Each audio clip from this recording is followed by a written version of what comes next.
नमस्कार, मैं छत्तीसगढ़ अखबार के यूट्यूब चैनल इंडिया आजकल के स्टूडियो से सुनील कुमार। एक फिल्म आई थी बहुत पहले, द डे आफ्टर। कोई परमाणु युद्ध होता है तो उसके अगले दिन दुनिया कैसी रहेगी। बहुत भयानक फिल्म थी।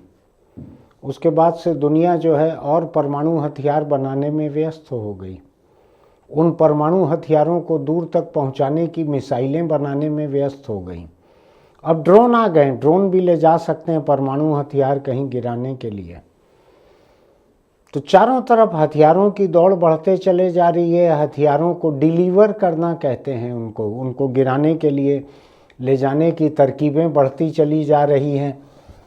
अब मेरे हिसाब से इतने परमाणु हथियार दुनिया में हो चुके हैं कि उनसे धरती का एक एक हिस्सा टुकड़ा टुकड़ा किया जा सकता है। पूरा धरती की जितनी गहराई है वहाँ तक भी पूरा उसको तबाह किया जा सकता है। शायद कुछ भी न बचे, इतने हथियार हैं।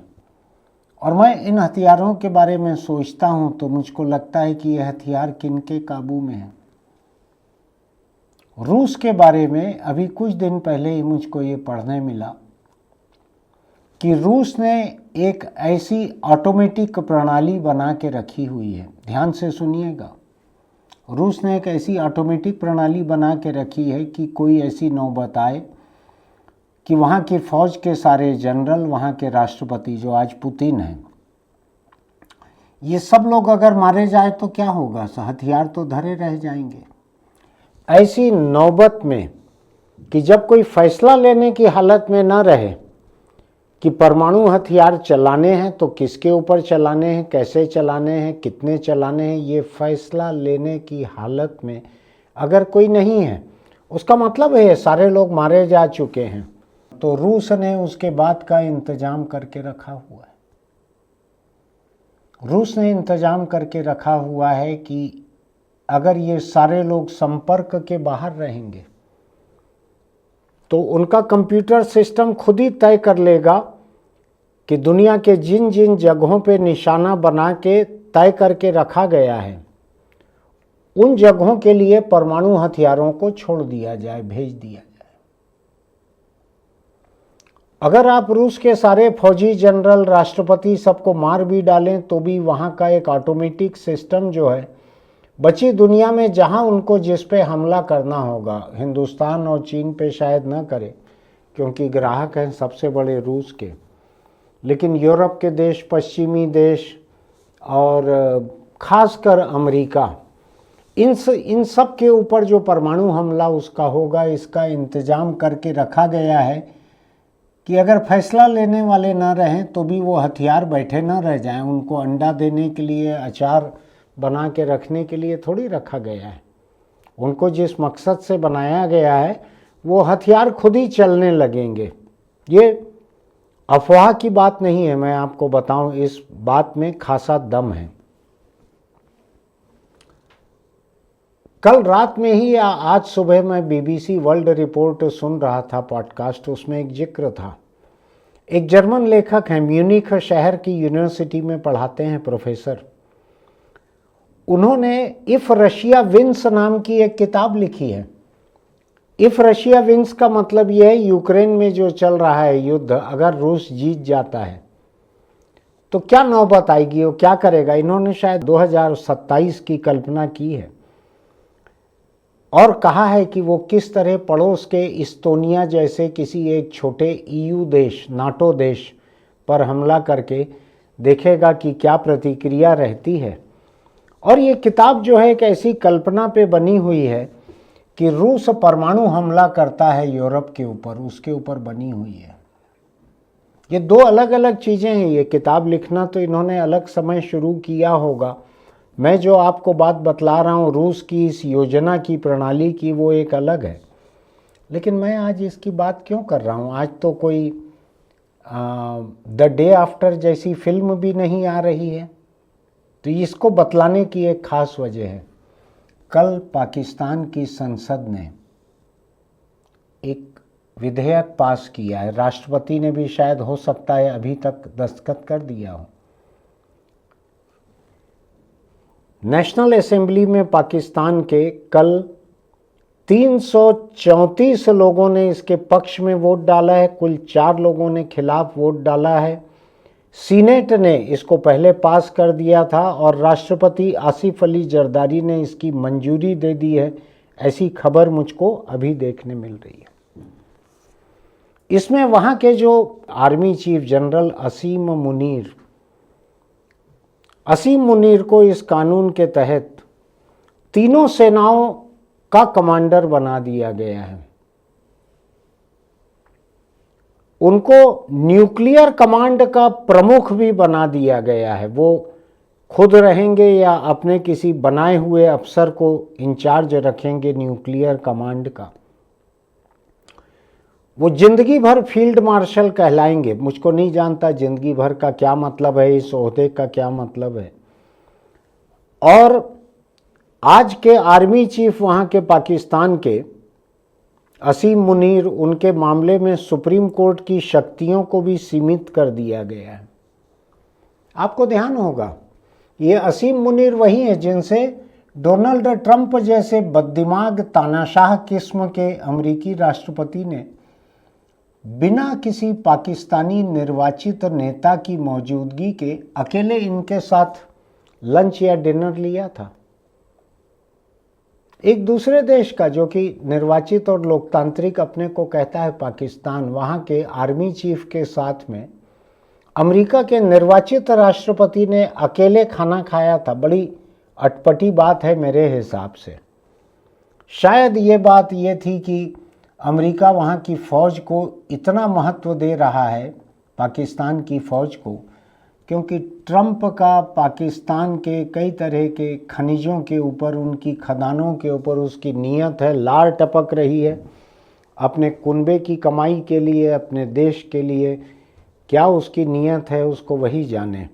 इसलिए उसने पाकिस्तान में जिसकी सचमुच ही सत्ता चलती है उस फौज के मुखिया को आमंत्रित करके वाइट हाउस में अपने साथ खाना खिलाया। अगर मुझको ठीक याद पड़ रहा है तो पाकिस्तान बनने के बाद से आज तक 1947 से लेके आज तक शायद ही कभी ऐसा हुआ हो कि अमेरिकी राष्ट्रपति ने पाकिस्तानी फौजी मुखिया को बुलाकर खाना खिलाया हो, उसके साथ मीटिंग की हो। ट्रंप के मातहत अमेरिका कुछ भी कर सकता है। लेकिन अब मैं एक बात के ऊपर आना चाहता हूँ। भारत में रक्षा मंत्री राजनाथ सिंह ने इस बात के ऊपर फिक्र जाहिर की है। चीन वो शांत है, चुप है इसके ऊपर, लेकिन ऐसा माना जाता है कि पाकिस्तान इतना बड़ा फैसला चीन के सहमति के बिना नहीं लेगा। पाकिस्तान शायद दुनिया का ऐसा अकेला परमाणु हथियार संपन्न देश कल रात में बन गया है जिसमें परमाणु हथियारों पर पूरी तरह फौजी नियंत्रण रहेगा। जिन लोगों को निर्वाचित नेताओं और फौजी नेताओं में फ़र्क नहीं है उनको मैं बतला देता हूँ। हिंदुस्तान में मैं किसी पार्टी या किसी नेता को पसंद करूँ नापसंद करूँ वो एक अलग बात है, लेकिन मेरा हमेशा ये मानना है कि फ़ौज जो है निर्वाचित नेताओं के मातहत काम करना चाहिए। किसी देश के कूटनीतिक फैसले, वहाँ के रणनीतिक फैसले ये निर्वाचित नेताओं को लेना चाहिए, लोकतांत्रिक नेताओं को लेना चाहिए जो जनता के प्रति जवाबदेह रहते हैं। फौज के ऐसे अफसरों को, चाहे वो कितने ही बड़े हों, कितने ही महान हों, फौज के अफसरों को किसी देश की तरफ से विदेश नीति के, रणनीति के फैसले लेने की छूट नहीं रहनी चाहिए। एक बार फैसला ले ले सरकार तो उसके बाद उसकी बारीकियों तो को तय करने का काम कर सकते हैं फौजी अफसर, लेकिन परमाणु हथियार का किस देश पे इस्तेमाल करना है, किस पे नहीं करना है, ऐसी छूट, ऐसा हक फौजी अफसर को देने वाला मुझको जो याद पड़ रहा है, दुनिया का पहला देश बन गया है पाकिस्तान। और आपको मालूम है पाकिस्तान के परमाणु हथियारों का दुनिया में कुल एक ही निशाना है, जानते हैं ना आप? बार बार कहते हैं वहाँ के लोग कि हमने अचार डालने के लिए नहीं बनाए हुए हैं परमाणु हथियार, सजाने के लिए नहीं बनाए हुए हैं, उसको म्यूज़ियम में रखने के लिए नहीं बनाया हुआ है, बार बार कहते हैं वहाँ के लोग। अब आप एक कल्पना कीजिए कि एक फौजी की प्राथमिकताएं अलग होती है। वो जनता से निर्वाचित फौजी नहीं रहते हैं, वो फौज में अपनी वरिष्ठता के बल पर या सरकार के पसंद करने पर फौजी अफसर बनते हैं, फौज के इंचार्ज बनते हैं, लेकिन वो जनता के प्रति जवाबदेह नहीं रहते हैं। लोकतंत्र जो है उससे चुन के आए हुए नहीं रहते हैं। ये हिंदुस्तान के लिए छोटा खतरा नहीं है, मैं आपको कह सकता हूँ इस बात को। मैं भी ये भी नहीं कह रहा हूँ कि पाकिस्तान का फौजी अफसर हिंदुस्तान में परमाणु हथियार चला देगा, लेकिन फौजी अफसर की प्राथमिकताएं अलग रहती है। जंग जीतना उसकी प्राथमिकता रहती है। जो निर्वाचित नेता रहते हैं वो कई बार पतंग उड़ाने की तरह रिश्ते रखते हैं, कभी ढील दो कभी तान दो, धागा टूटने नहीं देते हैं वो लोग। लेकिन फौजी अफसरों के साथ ऐसा कोई बोझ नहीं रहता उनके सिर पर।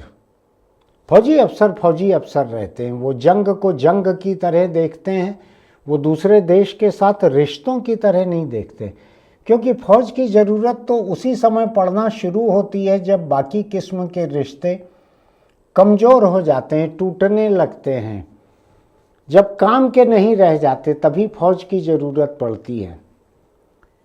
तो पाकिस्तान का फौजी मुखिया जो है अब वहाँ के परमाणु हथियारों के बारे में आखिरी फैसला लेने वाला अकेला व्यक्ति हो गया है। आपको लगता है कि हिंदुस्तान में इसमें कोई फिक्र करने की बात है कि अभी भी नहीं लगता है? आपको नहीं लगता है तो अच्छी बात है, आपकी ज़िंदगी सुखी है, आप चीज़ों से अनजान हैं।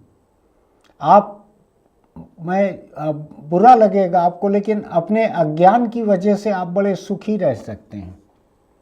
जो लोग जानकार रहते हैं, ज़्यादा सोचते हैं, समझते हैं, फिक्र करते हैं, उनकी नींद में अक्सर खलल पड़ते रहता है। आपको अगर पाकिस्तान में परमाणु हथियार की बटन उसको चलाने का फैसला, ये सब वहाँ के एक तकरीबन तानाशाह बन चुके, किसी भी दिन हो सकता है वो राष्ट्रपति भी बन जाए वहाँ का असीम मुनीर, उसके हाथ में अगर चले गए हैं परमाणु हथियार, अकेले उसके हाथ में, जितने निर्वाचित नेता वेता हैं वहाँ के, प्रधानमंत्री हों या राष्ट्रपति बने हुए हों, इन सब का कोई रोल नहीं रह गया परमाणु हथियार के बारे में कुछ तय करने का। एक फौजी अफसर अकेला यह तय कर सकता है कि परमाणु हथियार का इस्तेमाल कहाँ पे करना है। मुझको लगता है दुनिया में फिक्र की सबसे बड़ी ज़रूरत हिंदुस्तान को है, इसके बाद फिक्र की ज़रूरत शायद इजराइल को है। उसकी वजह बताता हूँ मैं।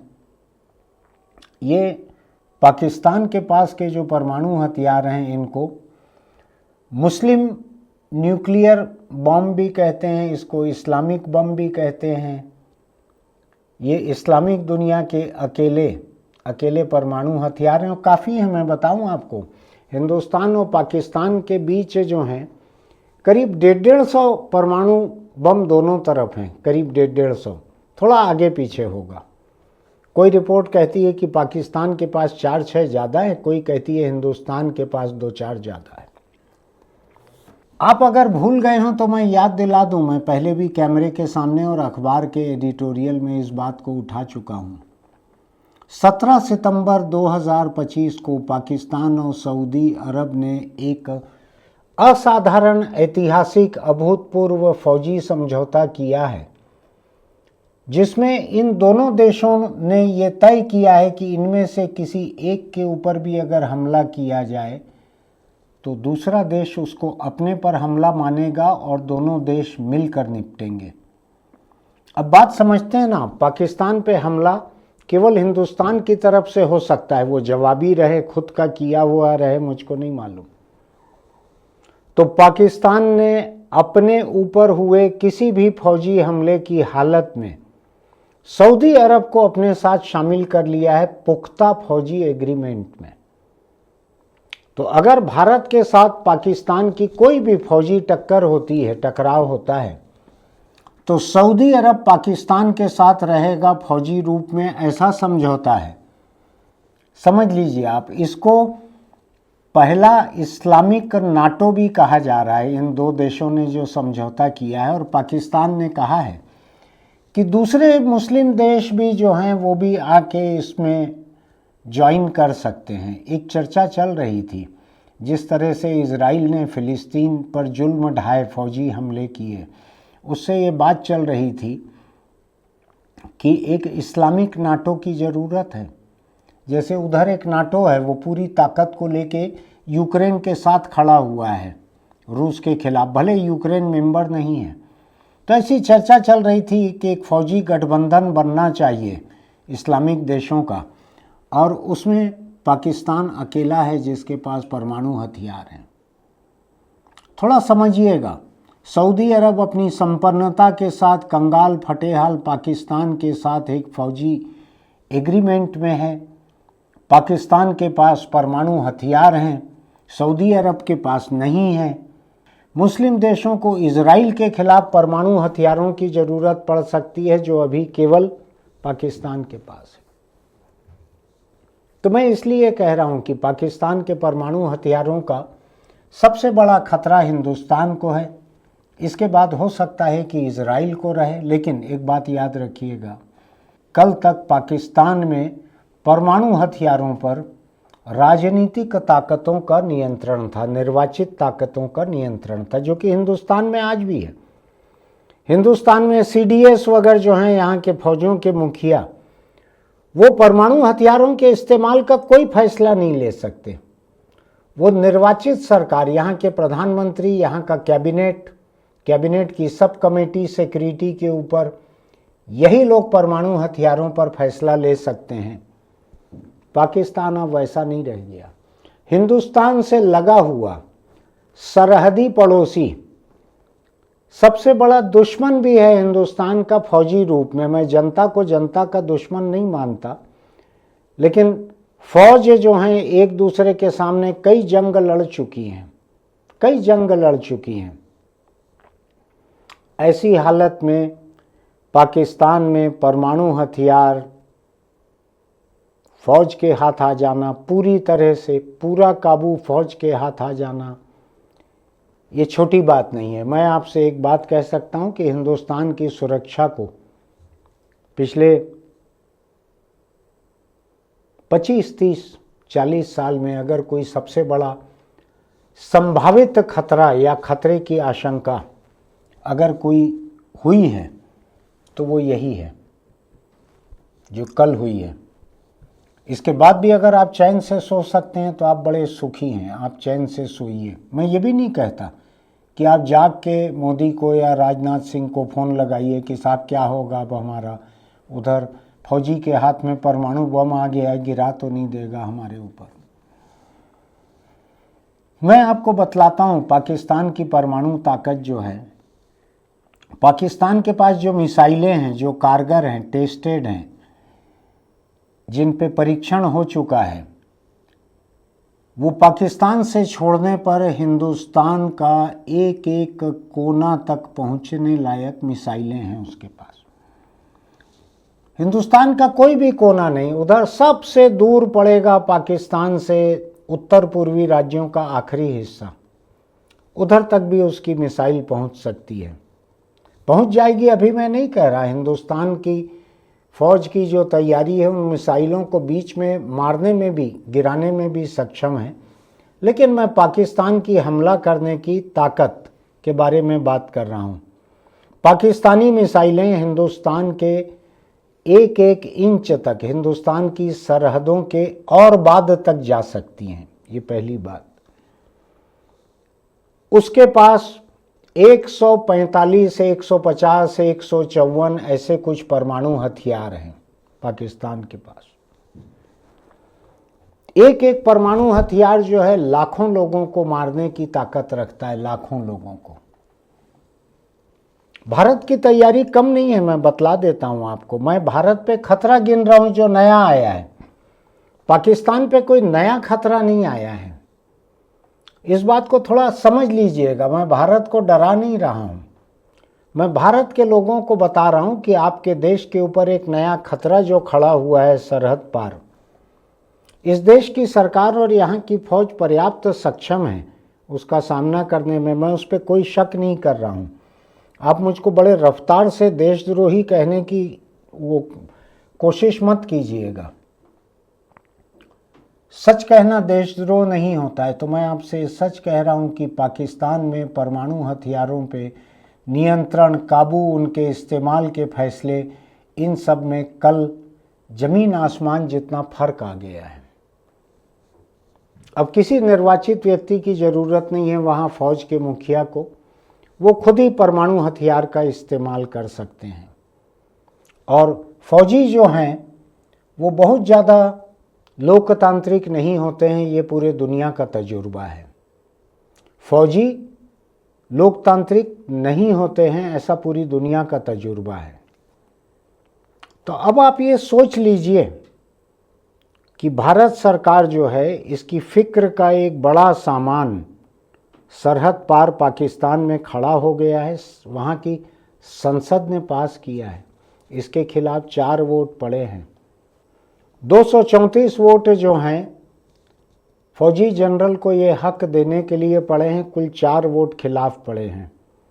दोनों सदनों से पास हो गया, राष्ट्रपति ने मंजूरी दे दी है, ये कानून बन चुका है। इसकी ज़रूरत इसलिए भी मानी जा रही है कि हाल के सिंदूर या कोई और किसी तरह के सर्जिकल स्ट्राइक में पाकिस्तान को कुछ नुकसान हुआ है, इसलिए ये नया इंतजाम किया गया है। क्या होगा आगे मुझको नहीं मालूम है, लेकिन इसी वक्त इफ़ रशिया विंस नाम की जो जर्मन प्रोफेसर की जो किताब आई है उसमें छोटे न्यूक्लियर हथियार से रूस जो है पड़ोस के एक देश में हमला करता है, तौलता है रूस भी। ये कहानी है, उपन्यास है, ये काल्पनिक, ध्यान रखिएगा, कोई परमाणु हमला हुआ नहीं है अभी। लेकिन पुतिन ने जितनी बार परमाणु हथियारों की धमकी दी है अभी यूक्रेन की लड़ाई के संदर्भ में, अमेरिका को, यूरोप को, सबको बताया है कि हमारे पास ये जो है ये हमने सजाने के लिए ट्रॉफी नहीं है, ये हमारे हथियार असली हैं, ज़रूरत पड़ने पे इस्तेमाल करने के लिए। रूस के पास 6000 न्यूक्लियर वारहेड्स हैं, 6000 परमाणु हथियार हैं। अब ये लेखक जो हैं, जर्मन लेखक, ये बतलाते हैं कि ये किस्सा कहानी काल्पनिक नहीं है, ये उनका सच में अंदाज है कि ऐसा हो सकता है। अपने अंदाज पे उन्होंने बनाया है, साइंस फिक्शन नहीं है ये। अब आप सोचिएगा कि पाकिस्तान का परमाणु अधिकार, परमाणु बमों का, हथियारों का अधिकार, निर्वाचित लोकतांत्रिक कितने भी खराब रहे हों, भ्रष्ट रहे हों, कुछ रहे हों, निर्वाचित होने पे एक अलग जवाबदेही होती है जनता के प्रति। ये कहाँ पे ले जाएगा ये मुझको नहीं मालूम है। मुझको ये भी नहीं मालूम है कि जिस सऊदी अरब के साथ फौजी पैक्ट हुआ है वो पैक्ट पे इससे क्या फ़र्क पड़ेगा, लेकिन हिंदुस्तान की सुरक्षा पर इससे बहुत बड़ा फ़र्क पड़ रहा है। राजनाथ सिंह ने फिक्र जाहिर की है, उन्होंने कहा है कि जो अंतर्राष्ट्रीय परमाणु निगरानी संगठन है उसको नोटिस लेना चाहिए इसका। ईरान ने इस्लामिक गठबंधन में शामिल होने की दिलचस्पी दिखाई है इस कल के फैसले के बाद। चीन ने इसका समर्थन किया है कल के फैसले के बाद। अमेरिका में ट्रंप ने मुनीर को, जनरल मुनीर को अपना सबसे पसंदीदा कहा है, लेकिन उन्होंने कहा है कि ये परमाणु अनिश्चितता जो है ये ठीक नहीं है। कहने से क्या होता है, खाना तो तुम ही खिलाए हो इसको बैठा के वहाँ पे व्हाइट हाउस में। जो किसी अमेरिकी राष्ट्रपति ने पाकिस्तान के किसी फौजी को मेरी याददाश्त में कभी नहीं खिलाया था, वो काम किया है ट्रंप ने। वो कुछ भी कर सकता है। खैर अभी हम ट्रंप पे चर्चा नहीं कर रहे हैं। भारत के लोगों को बड़े चौकन्नेपन के साथ नज़र रखनी चाहिए पाकिस्तान की घटनाओं पर, जो कुछ वहाँ हो रहा है। मैं ये भी नहीं कहता कि आम जनता को कुछ करने का, हम कोई जनमत संग्रह नहीं कर सकते कि क्या हिंदुस्तान में भी परमाणु हथियारों का अधिकार इस्तेमाल का फौज को दे दिया जाए। मैं उसके खिलाफ हूँ। मेरा मानना है कि सरकार में कोई भी पार्टी रहे, कोई भी प्रधानमंत्री रहे, सारे परमाणु हथियार उन्हीं निर्वाचित हाथों में रहना चाहिए। लेकिन पाकिस्तान से जो नया खतरा खड़ा हुआ है, इसको कम मत आंकिएगा। इसीलिए मैं आपके सामने आज ये बात कर रहा हूँ। इस बारे में सोचिएगा। आपको लगता है कि मैंने कोई काम की बात की है तो हमारे इस YouTube चैनल इंडिया आजकल को सब्सक्राइब कीजिएगा, लाइक कीजिएगा, नोटिफिकेशन की बटन दबाइएगा, अपने दोस्तों को भी भेजिएगा। हिंदुस्तान में एक भी नागरिक ग्रामीण ऐसे नहीं हैं जो पाकिस्तान के मिसाइलों की जद के, उसकी पहुंच के बाहर हों। कमेंट बॉक्स में लिखिएगा इस बारे में आपका क्या कहना है। मैं इसको बहुत बारीकी से देख रहा हूँ, इसको महत्वपूर्ण मान रहा हूँ, इसलिए मैं दोनों तीनों चीज़ों को जोड़कर आपके सामने रख रहा हूँ। जो मैंने कहा है इसमें से अफवाह कुछ भी नहीं है, सारी ठोस जानकारियाँ हैं। चलते चलते एक छोटी सी सलाह, अगर आप सिगरेट, बीड़ी, गुटखा, तंबाकू खाते पीते हैं तो छोड़ दीजिए, क्योंकि कैंसर नहीं छोड़ता है तंबाकू खाने वालों को या पीने वालों को। कैंसर पहुंच ही जाता है, बहुत बुरी मौत मारता है, बहुत बुरी मौत। पूरे के पूरे परिवार तबाह हो जाते हैं, बरसों तक इलाज कराते रहते हैं। कई बार बम्बई या किसी दूसरे बड़े शहर ले जाना पड़ता है, घर बार बिक जाता है। कोई भी लत जो है, कोई भी चस्का जो है जुबान पर तंबाकू का, धुएं का, इतना महत्वपूर्ण नहीं है कि आप अपने पूरे परिवार को तबाह कर दो और भयानक बुरी मौत मरो। तंबाकू से होने वाले कैंसर की मौत जो है इतनी भयानक रहती है कि मैं आपको बता नहीं सकता। बोलते हुए मेरा दिल कांपने लगता है। आप बस छोड़ भर दीजिए और अपने परिवार के साथ सुखी रहिए। परिवार नहीं है तो दोस्तों के साथ सुखी रहिए। फिर मिलेंगे।